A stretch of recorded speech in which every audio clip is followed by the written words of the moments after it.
তনু, আমরা দেখতে পাচ্ছি যে বিভিন্ন সময় কিছু কিছু খবর আসছে এবং সেখানে মৃতের পরিবাররা দাবি করছে যে জুনিয়র ডাক্তারদের কর্মবিরতির জন্যই আজকে আমার ছেলের মৃত্যু হয়েছে, আমার ভাইয়ের মৃত্যু হয়েছে, আমার বাবার মৃত্যু হয়েছে। আগামী সময়ে আরো কি জটিল পরিস্থিতি তৈরি হলো না এই স্বার্থে? অয়নদা, অডিবল তো শোনা যাচ্ছে? হ্যাঁ, হ্যাঁ, অয়নদা দেখুন, সরকারি হাসপাতালে কিছু মৃত্যুর তথ্য ইত্যাদি নিয়ে তৃণমূল কংগ্রেস এবং রাজ্য সরকার গতকাল আগের দিন সুপ্রিম কোর্টের হিয়ারিং এও কিছু তথ্য পেশ করেছে এবং মোটামুটি তৃণমূল কংগ্রেস দলগতভাবে সেই তথ্য নিয়ে মরিয়া প্রমাণে ডাক্তার বনাম সাধারণ মানুষের একটা গণযুদ্ধর পরিস্থিতি তৈরি করতে চাইছে। ডাক্তারদেরকে গণশত্রু বানানোর একটা প্রচেষ্টা তৃণমূল কংগ্রেসের তরফ থেকে ভয়ানক ভাবে চলছে এই কিছু তথ্য দেখিয়ে।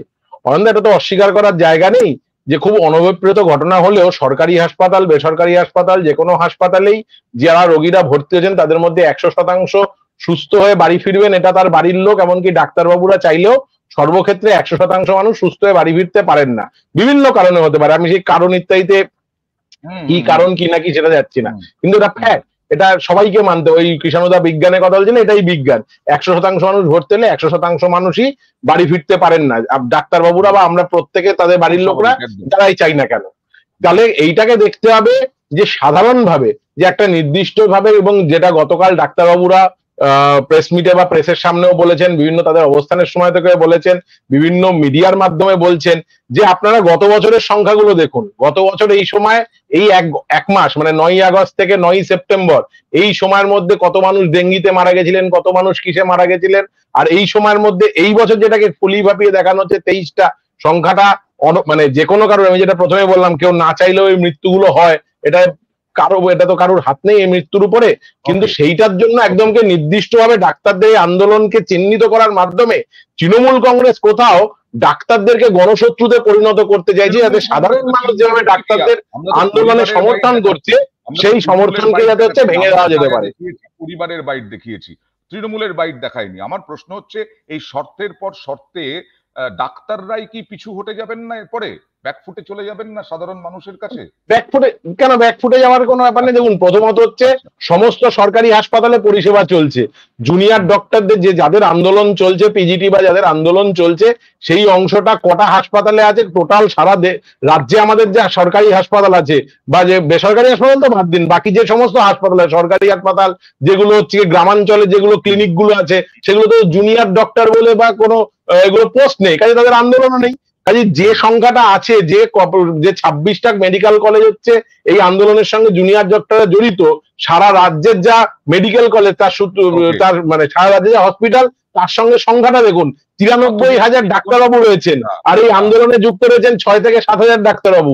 তার মানে তাহলে ঘুরিয়ে তৃণমূল কংগ্রেস সেটাও মেনে নিল যে এই 6,000 ডাক্তারবাবুর উপরে গোটা স্বাস্থ্য ব্যবস্থাটা দাঁড় করিয়ে এদেরকে কলুর বলদ বানানো হতো। 36 ঘন্টা ডিউটি করতে হয়েছিল অভয়াকে, এটা কিন্তু মাথায় রাখতে হবে।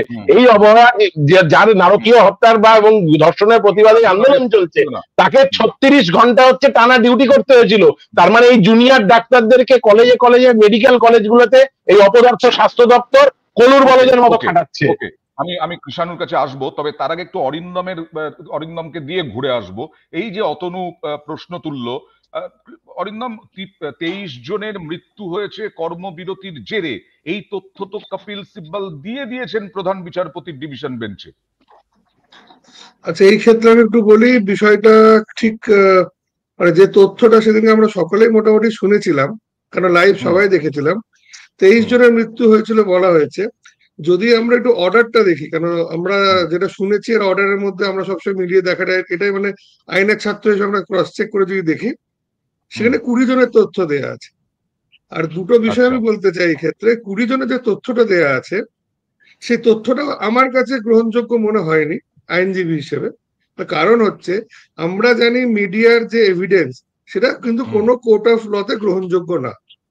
আমি জাস্ট পড়ে শোনাচ্ছি একটা ইন্টারনাল 10 নম্বর পেজের একটা পয়েন্ট এফ, যে ইনফরমেশনটা রাজ্য সরকার একটা হলফনামা হিসেবে দাখিল করেছিল, যেটা সুপ্রিম কোর্টের মাননীয় চিফ জাস্টিস লিখেছে, তারপরে অর্ডারটা দিয়েছেন।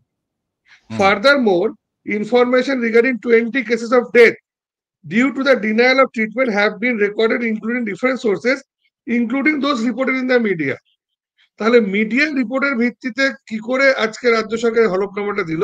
আইনের ছাত্র হিসেবে আমার প্রশ্ন, বিকজ মিডিয়ার কাছে যা আমরা আনি সেটা কিন্তু অ্যাজ এ অ্যাডমিসিবল এভিডেন্স কিন্তু কোর্টের কাছে নয়, এক। আচ্ছা, আর যদি এটা হয়ে থাকে যে 20 জনের মৃত্যু হয়েছে, তাহলে স্পেসিফিক কমপ্লেন লাগবে 20টা। মানে আমার যদি কোনো নিকট আত্মীয় মারা যায়, তাহলে আমাকে এই স্পেসিফিক কমপ্লেন করতে হবে আচ্ছা, যে আচ্ছা। এই যে আমাকে ট্রিটমেন্ট পায়নি তার জন্য মারা গেছে। কেন? সোর্স, কোন স্টেট গভর্নমেন্ট বা কোন সরকার মিডিয়াকে যদি সোর্স হিসেবে বলে সুপ্রিম কোর্টের কাছে, আমার মনে হয় ডাক্তারের মধ্যে যথেষ্ট কারণ আছে এটা কাউন্টার এফিডেভিট দেয়া। এবং এই যে বলা ওকে, হচ্ছে মিডিয়া সোর্স, সেটা কি করে অ্যাডমিসিবল আমি জানি না। প্লাস 20টা স্পেসিফিক কমপ্লেন কিন্তু আমি কোনো ডকুমেন্টেশনে পাইনি। আর যেটা অ্যাডমিসিবল ওপেনলি কি কোর্টে বলা অ্যাডমিসিবল হচ্ছিল নয় সেটা তো 23টা, রেকর্ডে সুপ্রিম কোর্ট দেখছি বুঝবে। 20টা।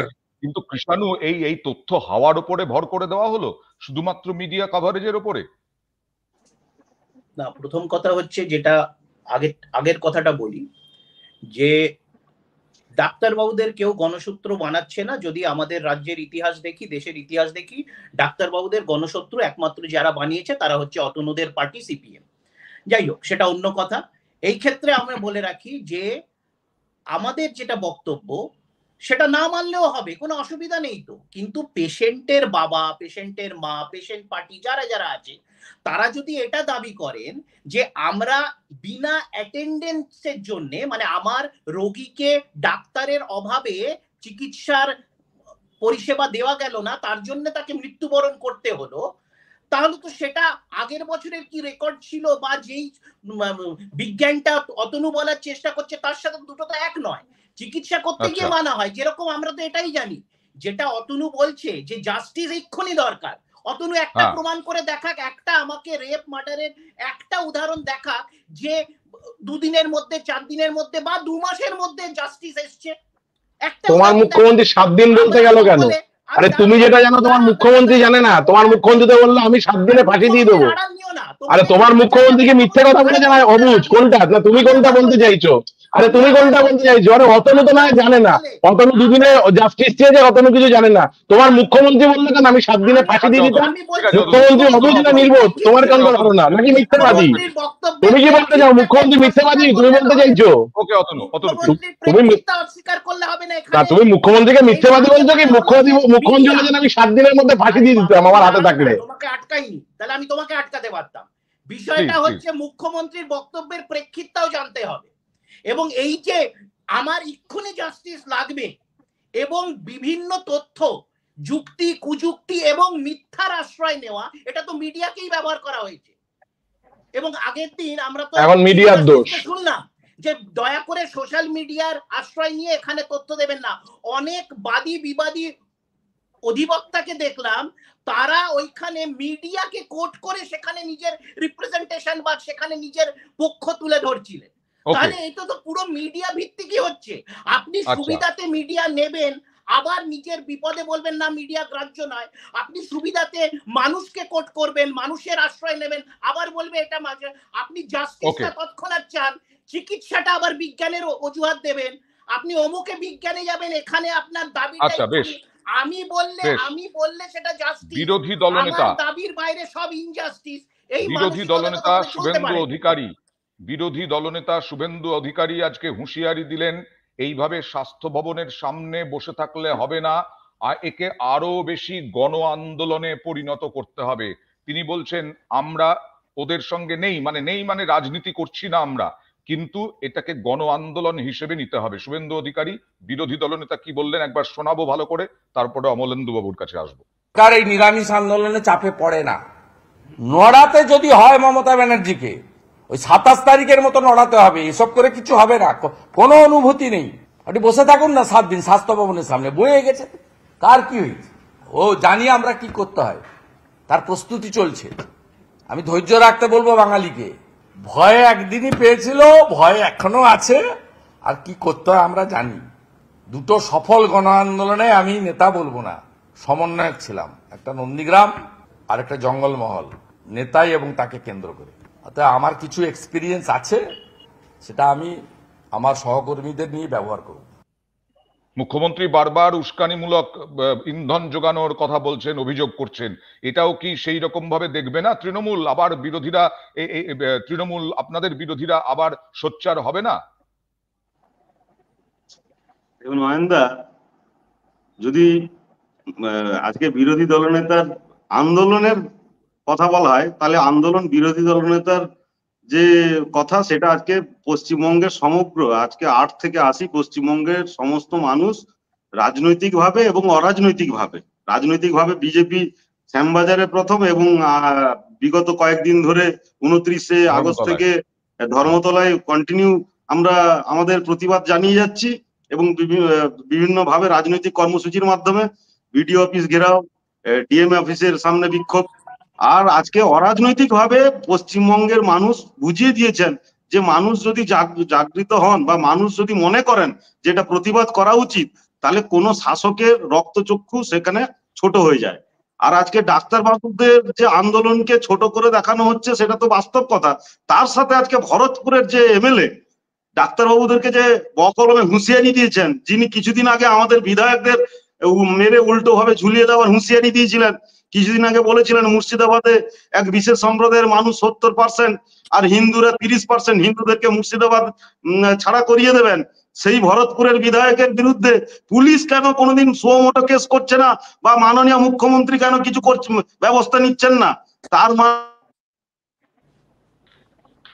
আচ্ছা, ডাক্তারবাবুদেরকে যে বলছেন যে মানুষ ধরে যদি ঘিরে ধরে মারধর করে আপনাদেরকে, এই যে বিভিন্ন ভাবে এখনো তৃণমূলের বিভিন্ন নেতারা, এমএলএরা এবং মুখ্যমন্ত্রীর প্ররোচনা এটা হচ্ছে।